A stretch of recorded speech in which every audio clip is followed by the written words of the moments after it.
Hello, we are going over customizing settings in QuickBooks Online. We're going to start by going up to the gear icon here and over to Account and Settings. And I just want to go over the settings that you need to hit the ground running. There's a lot that you can do in here to come back later and customize, say if you're going to add invoicing on or whatever changes you're going to make in the software. You can always come back here and change that. But for now, I just want to go over some basic settings you need to have set up from the beginning. So first of all, in the Company tab here on the left sidebar, we have all of your company information. So you want to get all of this information in here just because if you start preparing tax forms through the software or anything like that, you want to have your company name, your tax ID number, your tax form, which lines up with whatever your organizational structure is, corporation, sole proprietor. So just get all this information updated from the beginning. I will briefly show you the sales section. This is where you update all of your invoice settings, and we will go over this in detail in the invoicing course. I won't go over it here just yet. Same thing with expenses. That will be covered in a later course. But in the advanced tab, there's a few things we want to get set up from the beginning. I'd say the most important section is the accounting section. So we want to update your fiscal year. Many of you will just be a January through December fiscal year, just the typical fiscal year. If you know that you have a different fiscal year, you can update that here by entering the first month of your fiscal year. Same thing with income tax. Many of you will just be same as fiscal year, January through December. But again, if you know that you have a different income tax year, you can update that here. The accounting method is either cash or accrual. And if you haven't been told otherwise or know that you're cash, you'll select cash here. If you're not sure whether you're cash or accrual, check in with your tax accountant or tax preparer. They can tell you what they're filing you as. But want to make sure we get this right, cash or accrual method. And the close the books feature is something you may want to turn on if you have multiple people working in your books. What this does is it ensures that there aren't changes made after a certain tax period closes. So after a certain point, you can't go back into the books and change transactions.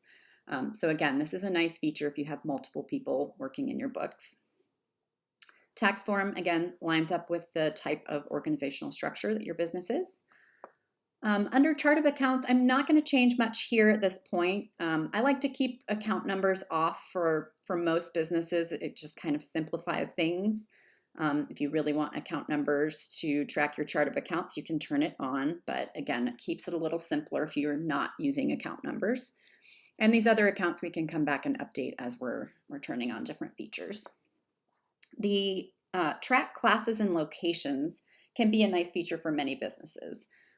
Classes are basically if you have, say, different departments or product lines, you may want to track your income and expenses by those different segments. So you can turn on classes. You'll just have to choose a class for each transaction that you categorize. So this feature is only as good as how well you're going to be categorizing your transactions, but it can be really helpful. You can run profitability reports for each, say, department or each product line. Same thing with track locations. If you have different locations, you may want to use this feature.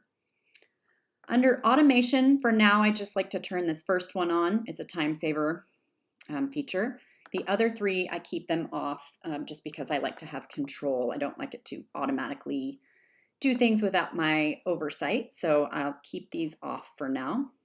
And then under projects, if you're a project-based business, you may want to turn on the Project Center. So you would come in here, make sure this is on, and then you'll see that Projects tab on the left sidebar.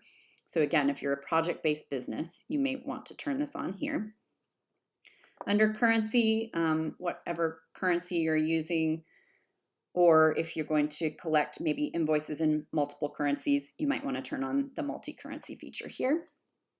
And then lastly, other preferences, pretty straightforward. The one I want to note is customers. You may call your customers something different, like say clients. That one you can feel free to customize here. And then I always have all the warnings turned on just because I like to be aware of any duplicate numbers. But that's pretty much it to get the settings set up to hit the ground running. So make sure you update these settings and you'll be all set.